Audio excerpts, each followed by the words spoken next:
Cari amici e cari amiche, ben arrivati nella cattedrale. L'appuntamento della veglia di Pentecoste ci ha fatti arrivare da diversi luoghi della diocesi. Sulle restrizioni e resistenze causate da questo tempo di Covid-19 è prevalso il desiderio dell'incontro e della preghiera comune. Due semplici parole per motivare il tema della veglia di quest'anno. Da quando il Vescovo Corrado ha dato alle aggregazioni laicali l'incarico di preparare e di realizzare la veglia di Pentecoste, ci siamo sempre ispirati al tema dell'anno pastorale in corso, con particolare attenzione alla lettera pastorale del Vescovo. Il tema di quest'anno, 2019-2020, è comunità ospitanti e missionarie. In questa veglia di Pentecoste abbiamo pensato di porre l'accento soprattutto sulla dimensione missionaria e in particolare sulla missione come risposta all'azione dello Spirito Santo. Ci sembra importante una particolare attenzione all'azione dello Spirito Santo nella nostra vita personale e associativa. Vogliamo che in questo ci sia il modello di Maria di Nazareth, madre di Gesù e madre della Chiesa.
Nel nome del Padre e del Figlio e dello Spirito Santo.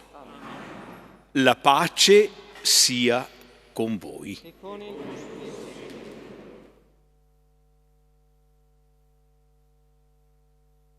Scrive Paolo nella lettera ai Romani.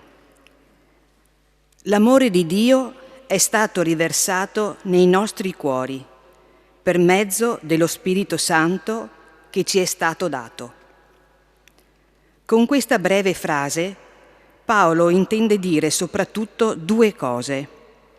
La prima: noi abbiamo ricevuto lo Spirito Santo, Non siamo soli, siamo abitati da un altro. E questo è accaduto per pura grazia, per puro dono gratuito di Dio, ottenutoci da Gesù nella sua Pasqua di morte e di risurrezione. La seconda, la presenza e l'azione dello Spirito Santo in noi ha come principale frutto la certezza di essere da Dio amati e il desiderio di fare della nostra vita un dono di amore per gli altri. Fermiamoci un momento a riflettere su questo, per riprendere coscienza di questa certezza. Siamo abitati dall'amore. Possiamo fare della vita un dono d'amore.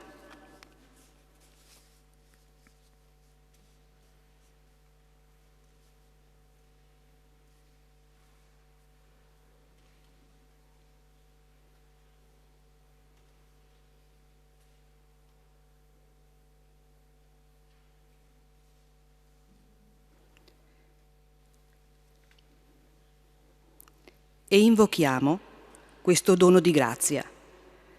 Con il canto invochiamo su di noi il dono dello Spirito Santo.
La vera fonte della missione cristiana è proprio questa, lo Spirito Santo,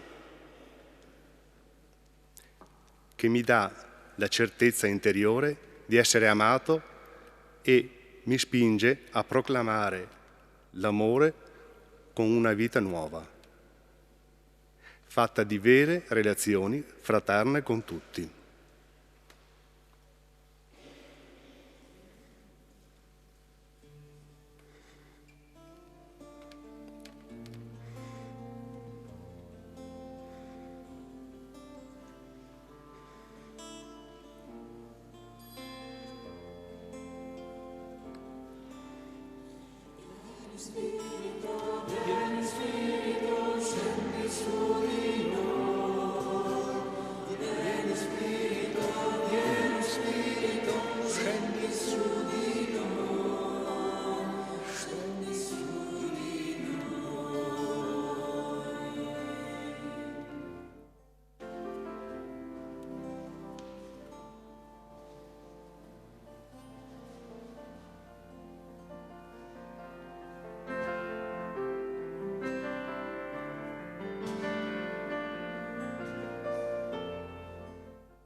Ecco il campo della missione. Dire l'amore di Dio e testimoniarlo con un amore verso tutti, sotto la spinta dello Spirito Santo che ci abita. È un campo senza confini, perché lo Spirito Santo non ha confini.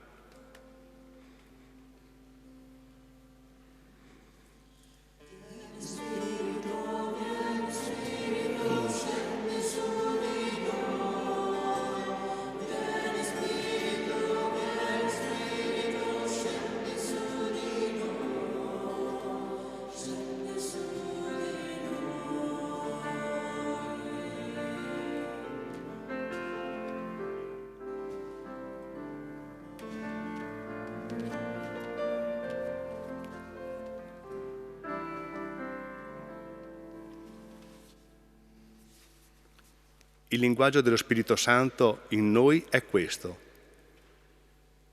Va oltre. Spezza il vaso chiuso del tuo egocentrismo e avventurati in un dono totale di te. Lo Spirito Santo spinge ad andare oltre, sempre. Spinge a lasciare il già vissuto per avventurarci nel tempo nuovo.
Va, Maria in fretta verso la montagna.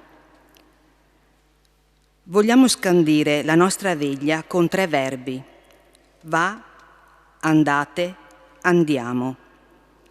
Verbi intesi come voce dello Spirito Santo, che sollecita ciascuno di noi, ciascuna delle nostre associazioni e la Chiesa diocesana nel suo insieme ad intraprendere il viaggio della missione. Ci saranno da guida 3 icone della Scrittura. La visita di Maria a Elisabetta, Maria e i discepoli ai piedi della croce, Maria con gli apostoli nel cenacolo in attesa della venuta dello Spirito Santo.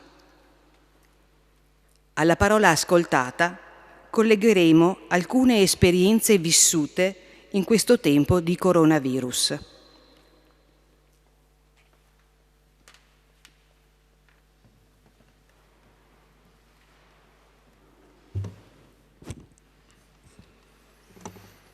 Dal Vangelo secondo Luca. In quei giorni Maria si alzò e andò in fretta verso la regione montuosa in una città di Giuda. Entrata nella casa di Zaccaria, salutò Elisabetta. Appena Elisabetta ebbe udito il saluto di Maria, il bambino sussultò nel suo grembo.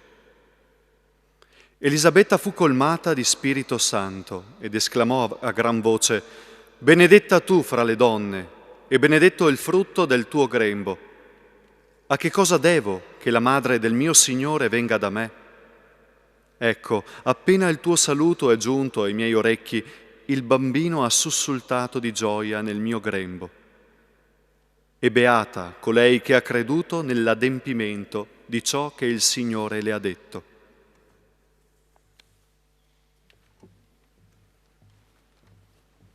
Possiamo sedere.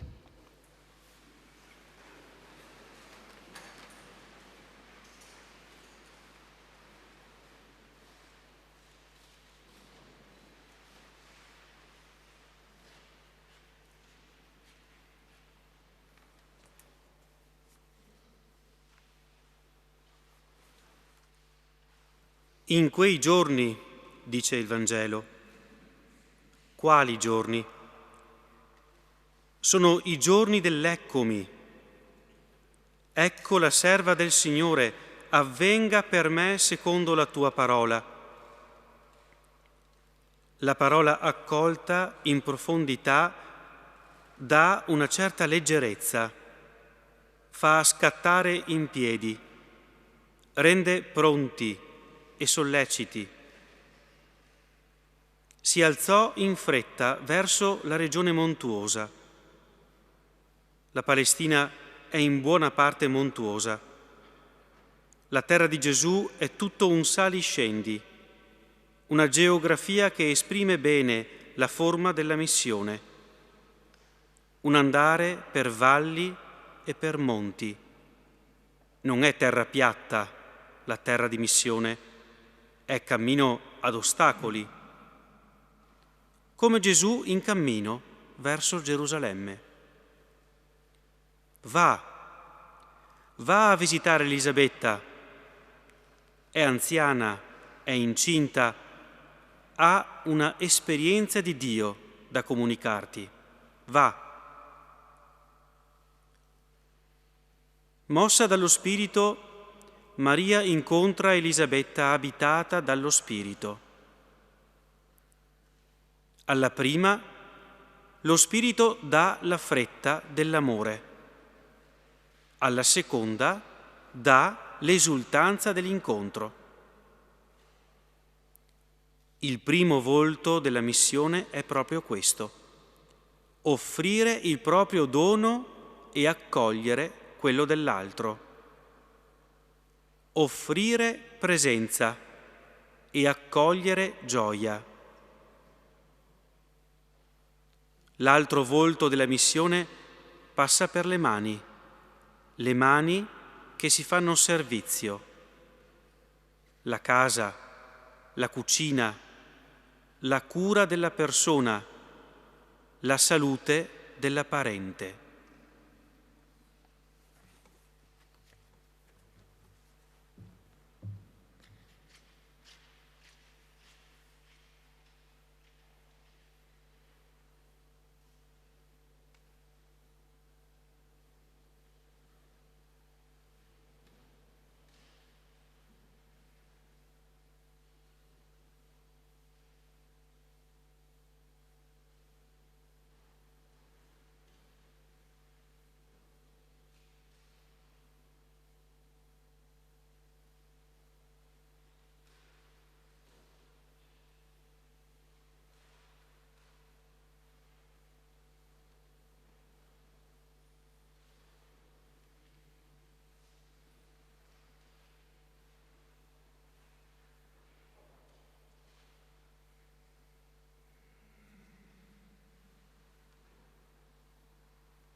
In tempo di coronavirus, molti soggetti hanno accolto l'invito ad andare e lo hanno poi vissuto come Maria, nelle case. La famiglia ha preso rilievo in questo tempo. Anche la scuola ha visitato la famiglia. Gli studenti, grandi e piccoli, impediti di andare a scuola, sono stati visitati dalla scuola. La scuola ha avuto la premura di scovarli nelle loro case. Anche la FISM si è trovata nella necessità di ripensare il proprio servizio scolastico. Ascoltiamo la testimonianza.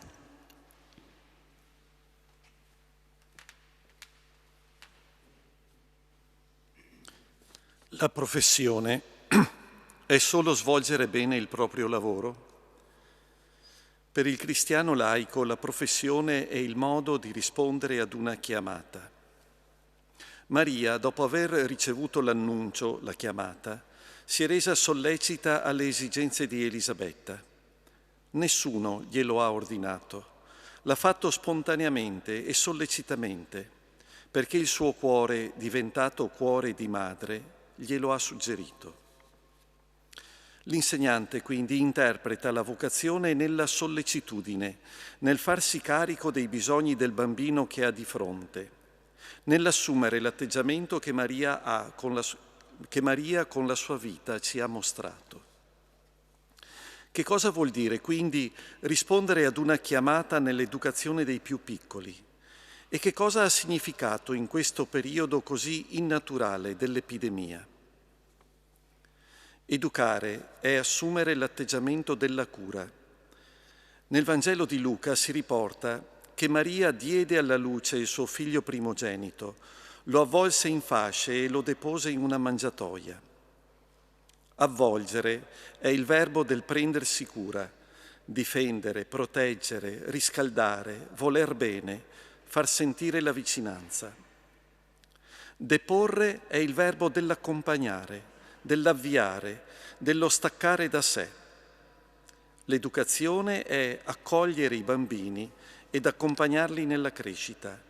È un continuo equilibrio tra tenere vicino nel momento del loro bisogno ed avviare all'autonomia perché diventino ogni giorno un po' più grandi.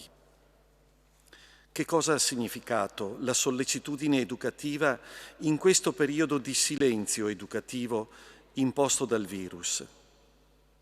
Le autorità hanno decretato la chiusura delle scuole e questo è stato uno stimolo a trovare nuove strade per essere vicini in modo diverso.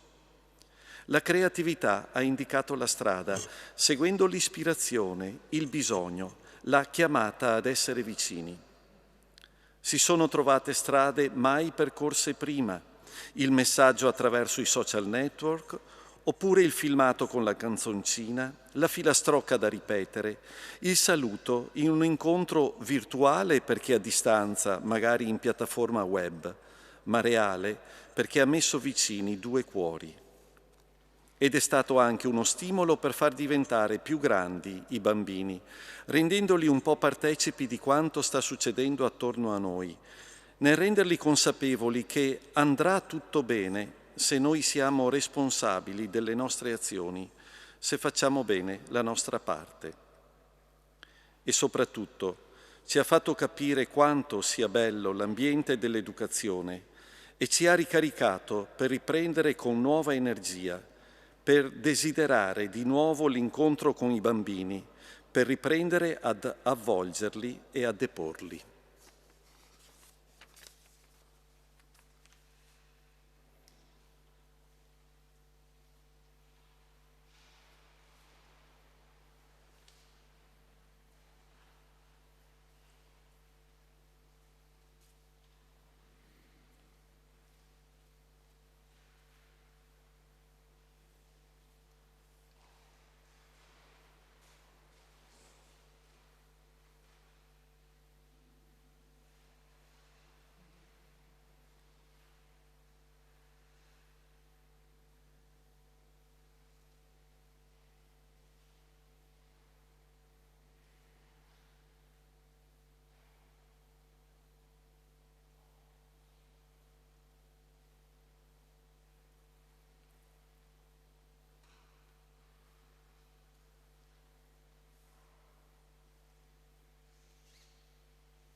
Uniamoci ora con il canto.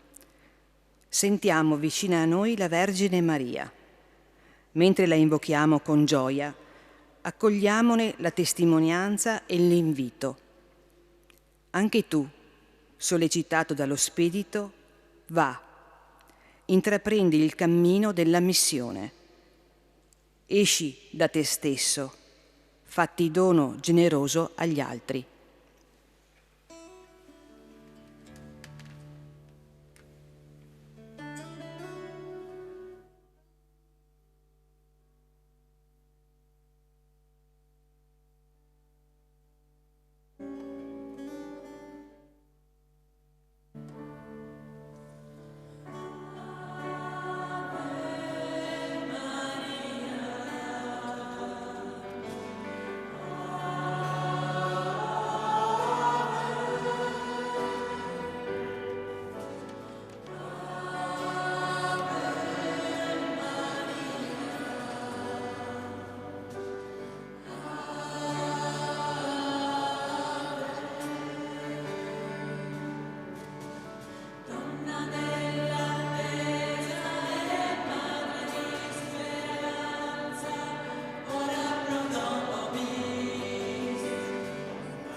Andate.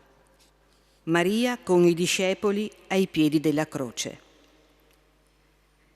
Il secondo verbo che vogliamo scandire in questa veglia di preghiera è andate. Lo intendiamo come invito, imperativo rivolto dallo Spirito Santo a un gruppo, a un movimento, ad un'associazione o anche più semplicemente ad una famiglia, piccola chiesa domestica. Perché, appunto, la missione è affidata non solo alla singola persona, ma anche a un gruppo che avverte nello spirito un comune e condiviso appello. L'icona evangelica è quella del piccolo gruppo di discepoli ai piedi della croce di Gesù. Tutti l'avevano abbandonato. Un gruppetto ha avvertito l'obbligo interiore di esserci, di starci ai piedi di quella croce. In piedi.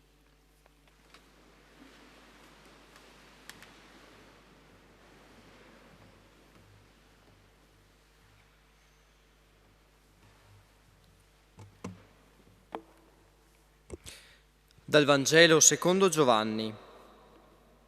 Stavano presso la croce di Gesù, sua madre, la sorella di sua madre, Maria, madre di Cleopa, e Maria di Magdala. Gesù allora, vedendo la madre e accanto a lei il discepolo che egli amava, disse alla madre: «Donna, ecco tuo figlio». Poi disse al discepolo: «Ecco tua madre». E da quell'ora il discepolo l'accolse con sé. Dopo questo Gesù, sapendo che ormai tutto era compiuto, affinché si compisse la scrittura, disse: «Ho sete». Vi era lì un vaso pieno di aceto. Posero perciò una spugna imbevuta di aceto in cima a una canna e gliela accostarono alla bocca. Dopo aver preso l'aceto, Gesù disse: «È compiuto», e chinato il capo consegnò lo spirito.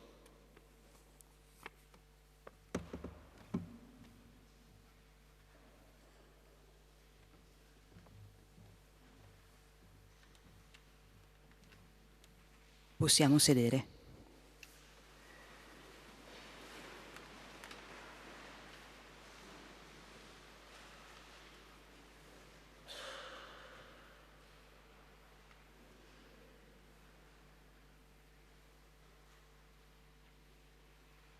Tutti lo hanno abbandonato.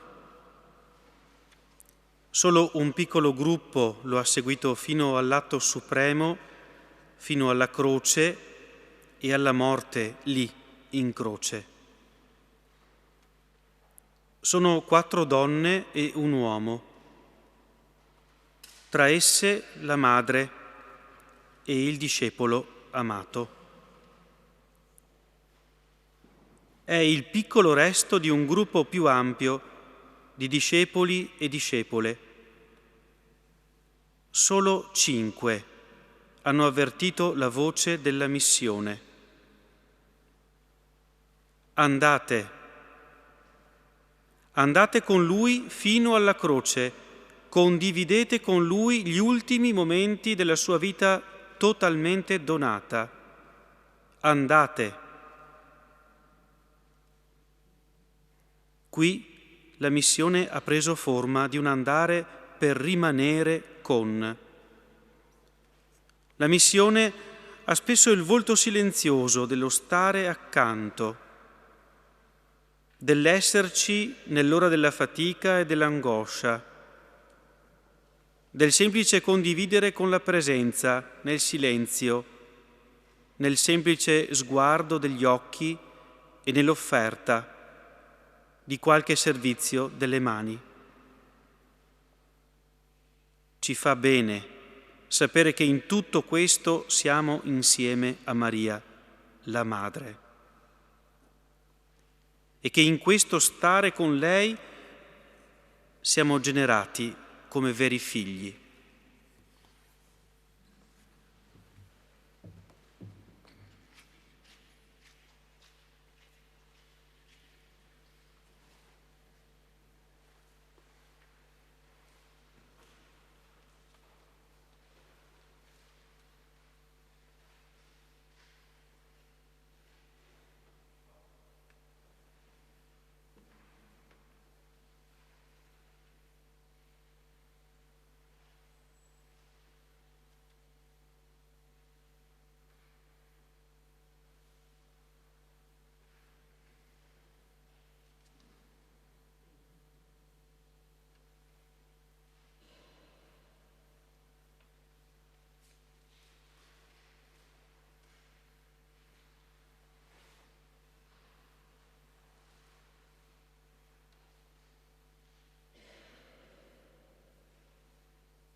In questo tempo di coronavirus, molti hanno vissuto questa forma di missione dello stare accanto al malato e dello starci insieme, come gruppo, come squadra di servizio alla vita.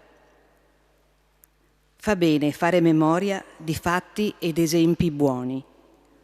Uno di essi lo conosciamo dalla testimonianza di Valentina, che ha voluto scrivere una lettera di ringraziamento alla squadra di medici che l'hanno variamente assistita.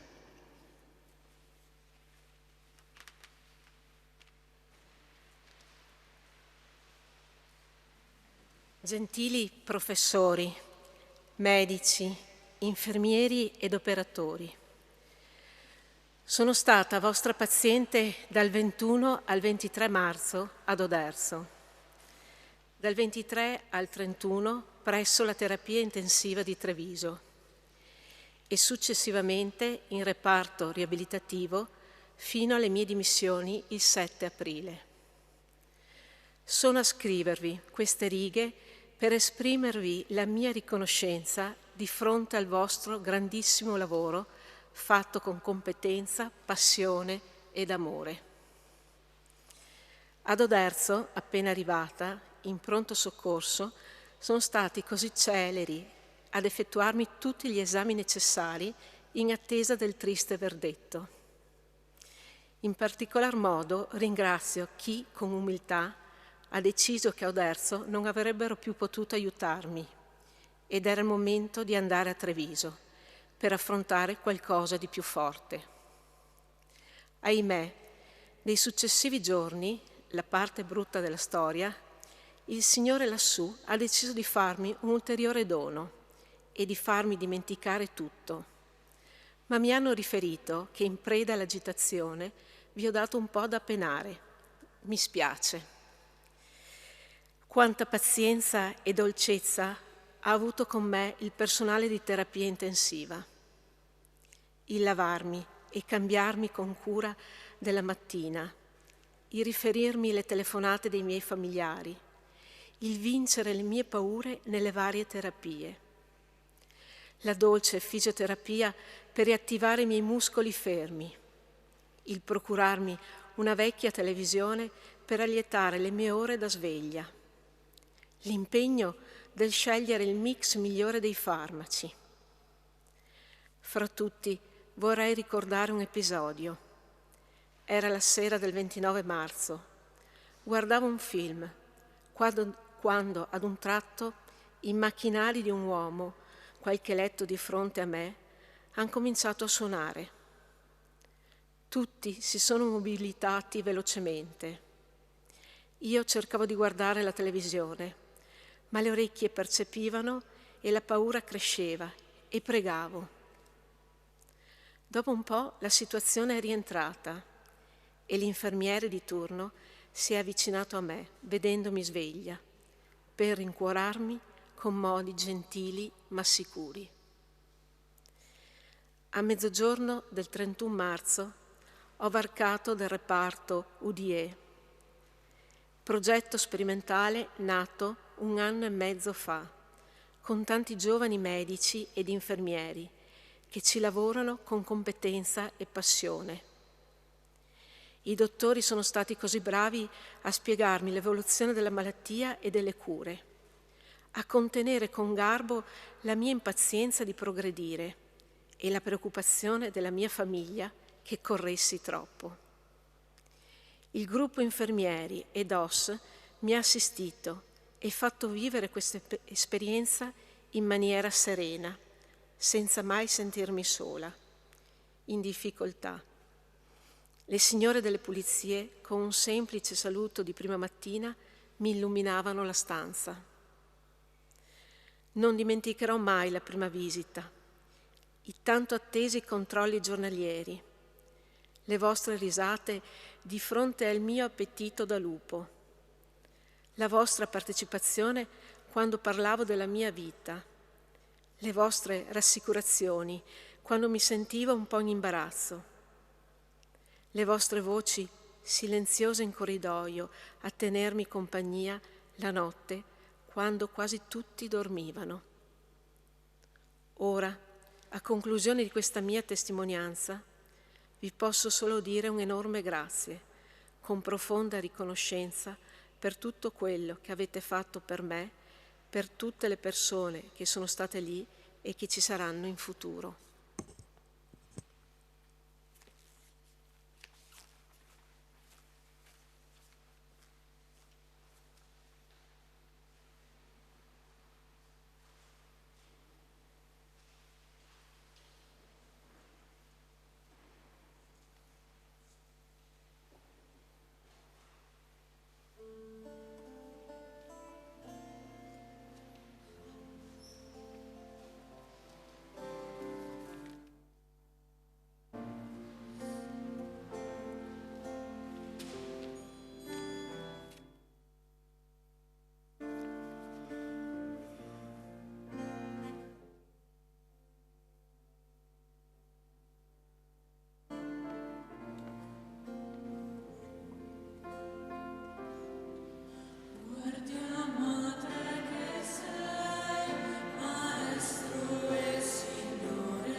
Andiamo con Maria nel cenacolo in attesa dello Spirito.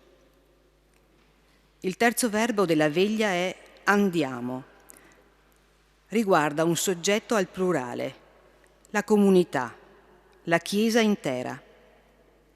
È la Chiesa stessa che ritrova nella forza dello Spirito, nella forza dell'amore, il coraggio di intraprendere ogni giorno il cammino per dire il Vangelo con la vita. Andiamo, cioè insieme, nella compagnia di ciascuno, nella valorizzazione del dono di ognuno, in una bella e variegata bellezza di doni e di carismi. Tuttavia, tutto si prepara. Anche la Pentecoste viene preparata dalla preghiera, che raccoglie insieme Maria e i discepoli, attesa della venuta dello Spirito per intraprendere insieme la missione. In piedi.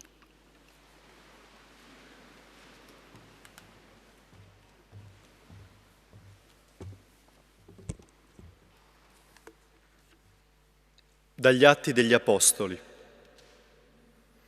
Allora ritornarono a Gerusalemme dal monte detto degli Ulivi, che è vicino a Gerusalemme quanto il cammino permesso in giorno di sabato. Entrati in città, salirono nella stanza al piano superiore, dove erano soliti riunirsi. Vi erano Pietro e Giovanni, Giacomo e Andrea, Filippo e Tommaso, Bartolomeo e Matteo, Giacomo, figlio di Alfeo, Simone lo Zelota e Giuda, figlio di Giacomo. Tutti questi erano perseveranti e concordi nella preghiera, insieme ad alcune donne e a Maria, la madre di Gesù, e ai fratelli di lui.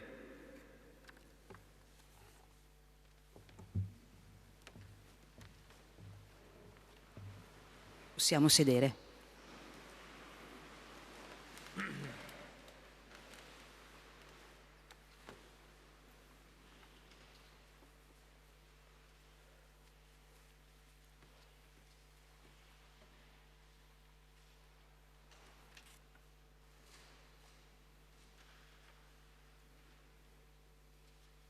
La stanza del piano superiore era la stanza dell'ultima cena, il luogo degli affetti. Si trovano insieme gli apostoli, alcune donne con Maria e i parenti del Maestro, gli intimi di Gesù, quelli che avvertivano maggiormente il bisogno del dono dello Spirito per vivere la testimonianza dell'amore reciproco, così tanto raccomandato dal Maestro. Maria è con loro. Qui essa è già madre della nuova famiglia. Attorno a lei e attraverso lei prende forma la pratica del servizio reciproco e dell'attenzione ai più piccoli. Insieme invocano il dono dello Spirito promesso, perché si realizzi la testimonianza dell'amore, condizione di ogni missione. Siate una cosa sola, come io lo sono con il Padre, perché il mondo creda.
Per rispondere alle sfide della carità e della missione non basta rispondervi da soli. e nemmeno rispondervi isolati nel proprio gruppo o movimento.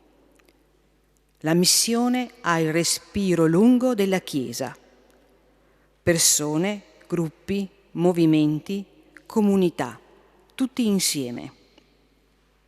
Ascoltiamo una bella e semplice testimonianza di un gruppo che, avvertendo il proprio limite in un servizio di carità, ha cercato e trovato alleanze in altri gruppi. Siamo del movimento dei focolari, opera di Maria. Sì, certo, dobbiamo dire chi siamo, a che gruppo apparteniamo, ma siamo in realtà cristiani come voi vorremmo vivere l'amore che Dio ci ha comandato, l'amore reciproco, un po' come nelle prime comunità cristiane, da come ci raccontano negli Atti degli Apostoli. È capitato per caso, ma sappiamo ben che nulla avviene per caso. Ma siamo venuti a sapere che una famiglia che apparteneva alla nostra comunità si era trasferita all'estero anni prima ed era ritornata. Si era rivolta a qualcuno di noi per necessità di salute e nel campo economico. E abbiamo capito, ci siamo accordati e abbiamo visto subito che non potevamo lasciarli soli. Dovevamo farci carico delle loro difficoltà. La prima cosa è stata aiutare negli accompagnamenti per visite mediche e poi cercare un appartamento, una casa per loro. Ma sono stati mesi e mesi di ricerca infinita. Sembrava impossibile, ma non riuscivamo a trovare una sistemazione. Ci chiedevamo come mai quasi.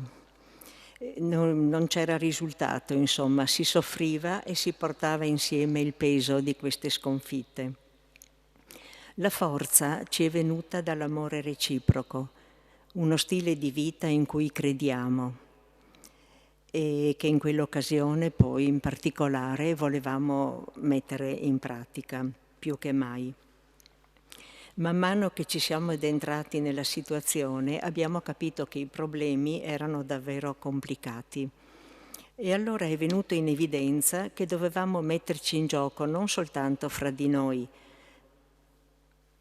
ma dovevamo come vedere un insieme più ampio, ecco, e rivolgerci ad altre associazioni, ad altre persone che potevano lavorare insieme con noi e anche forse con mezzi migliori dei nostri e maggiore competenza. Ci siamo rivolti alla Caritas, alla San Vincenzo, alla Croce Rossa e c'è stato subito intesa. Pian piano si è potuto trovare la casa, aiutare per i trasporti in occasione delle visite, delle cure mediche, verificare anche i diritti di assistenza economica e non, e avviare tutte le pratiche per ottenerli. Anche di cibo e vestiario avevano bisogno, ma volevamo proprio che non fosse soltanto un'assistenza, ma piuttosto un accompagnamento fraterno e una condivisione. Anzi, avremmo voluto anche aiutarli a prendersi carico, prendere coscienza delle loro responsabilità, per poterli avviare ad una vita più autonoma.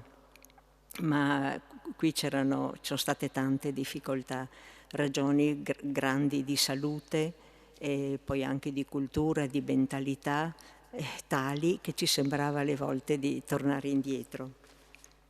Sentivamo però, e questo sentiamo ancora adesso, che l'amore vero va al di là dei meriti e demeriti, al di là anche di come le persone sembra che siano o come si presentano. È gratuito, simile all'amore di Gesù per tutti noi. Le difficoltà non sono mai mancate, anzi si accavallavano una sopra l'altra e qualche volta la speranza si affievoliva. Ma ciò nonostante nel gruppo abbiamo visto che qualcuno non si perdeva d'animo e ci credeva. Io ero presente quelle volte e mi ricordo bene che sembrava nel gruppo, ora di qua, ora di là, veniva fuori, ma proviamo ancora, facciamo, si sentiva proprio una spinta. Quando prima ho sentito dire che lo spirito ci abita, ecco, l'abbiamo provato proprio questa presenza sopra l'umano, ecco, che ci dava poi la forza, con questo che diceva crediamoci e proviamo, ci dava la forza di riprendere, di andare avanti, ma con una forza che non era più solo nostra.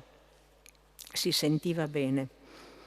Dopo tanto tempo l'esperienza non è ancora conclusa, probabilmente non si risolverà presto, bisognerà continuare ad amare ancora senza aspettarci frutti.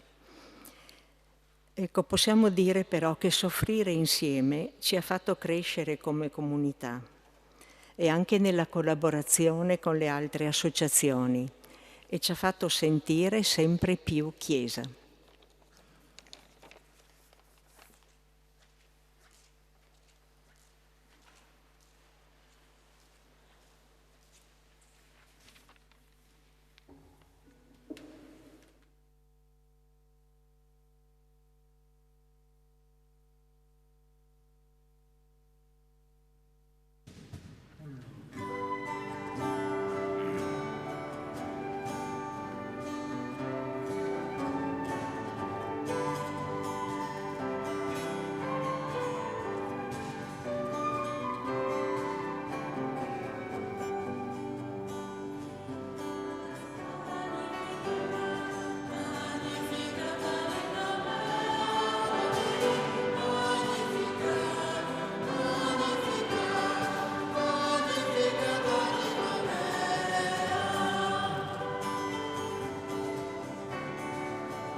Vi saluto tutti, cari fratelli e sorelle. Saluto anche tutti quelli che ci seguono attraverso le frequenze di Tenda TV e di Radio Palazzo Carli. Vi sentiamo in profonda comunione con noi.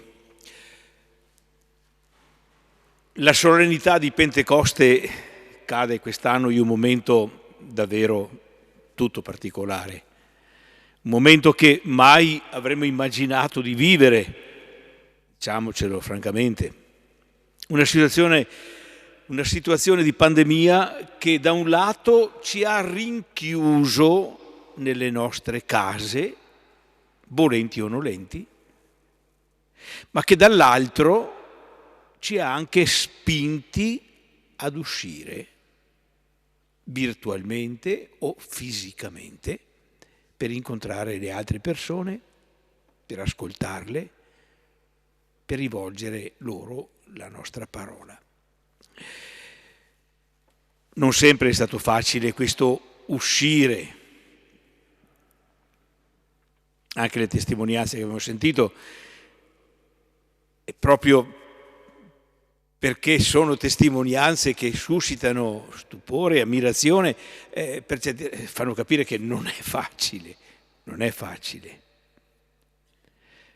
Come non sempre, anche nei tempi di normalità, è facile aprirsi agli altri, uscire per aprirsi agli altri. Il momento dell'emergenza e della straordinarietà della situazione fa emergere infatti quello che avviene anche nel tempo normale e lo fa emergere con maggior acutezza. C'è una certa paura nell'aprirsi agli altri.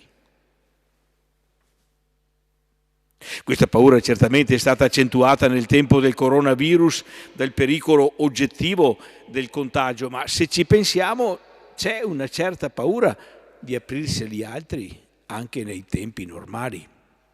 Paura che l'altro ti possa giudicare, paura che l'altro ti possa disprezzare, paura che l'altro possa rifiutare la tua presenza e così via. Lo sappiamo per esperienza. Ebbene, l'aver saputo in tante situazioni, non solo quelle che sono state ricordate questa sera, ma penso che tutti potrebbero raccontarne almeno alcune, l'aver saputo superare la paura nel tempo della pandemia indica la strada giusta anche per i tempi della normalità. Va incontro all'altro, esci da te stesso per stabilire una relazione autentica e vera con lui. Mano a mano che le cose si riaprono, questo andare, questo uscire diventeranno sempre più necessari.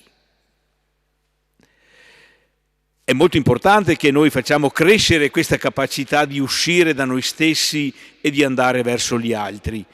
C'è infatti un tessuto umano fatto di relazioni interpersonali, di relazioni comunitarie da ricostruire.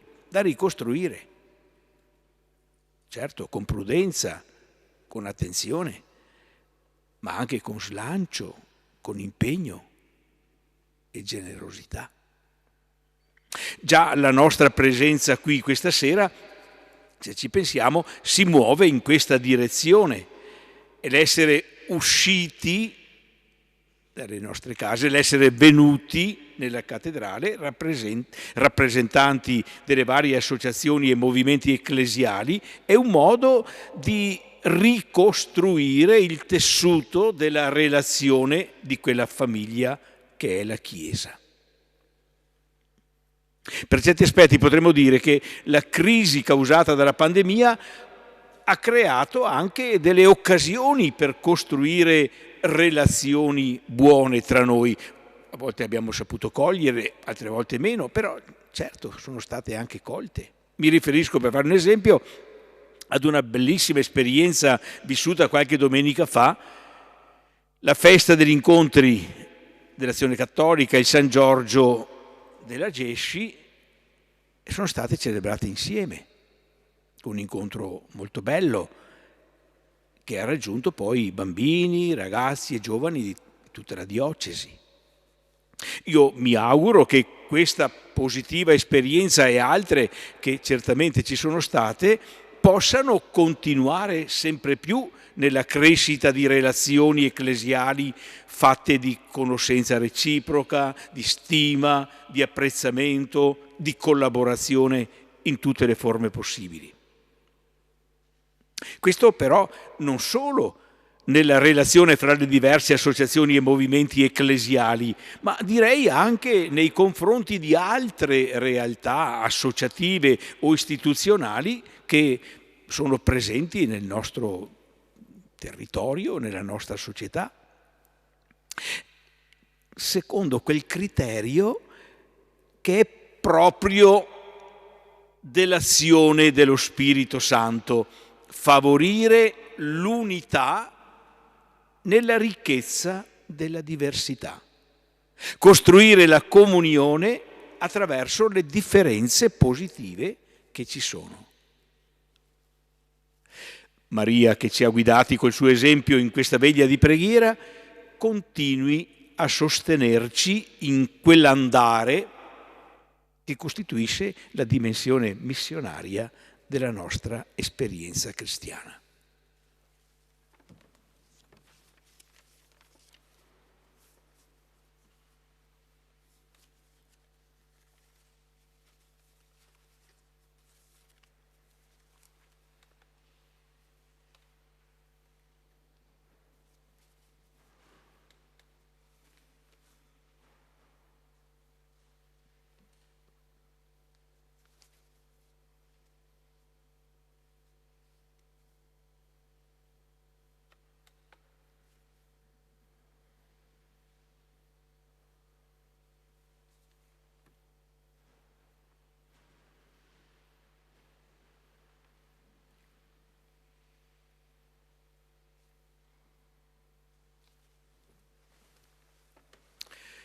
Vogliamo ora concludere questa veglia di preghiera rivolgendoci con fiducia al Padre, datore di ogni dono.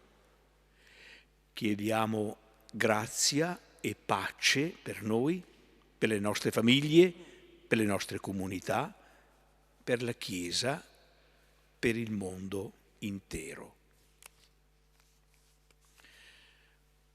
Padre nostro che sei nei cieli, sia santificato il tuo nome, venga il tuo regno, sia fatta la tua volontà, come in cielo così in terra.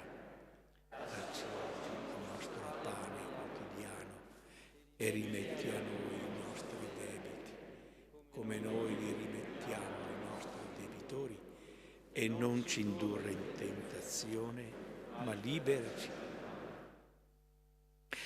E chiediamo anche il dono dello Spirito, lo Spirito Santo che è disceso come fuoco di carità nel cuore dei discepoli, vi raccolga nell'unità della famiglia di Dio e vi renda ovunque testimoni del suo amore affinché il mondo creda.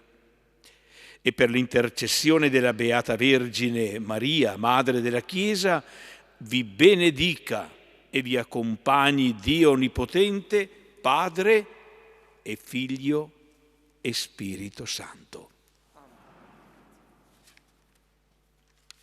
Siamo al termine della nostra veglia. Prima di scioglierci e fare ritorno alle nostre case, vogliamo salutarci cordialmente.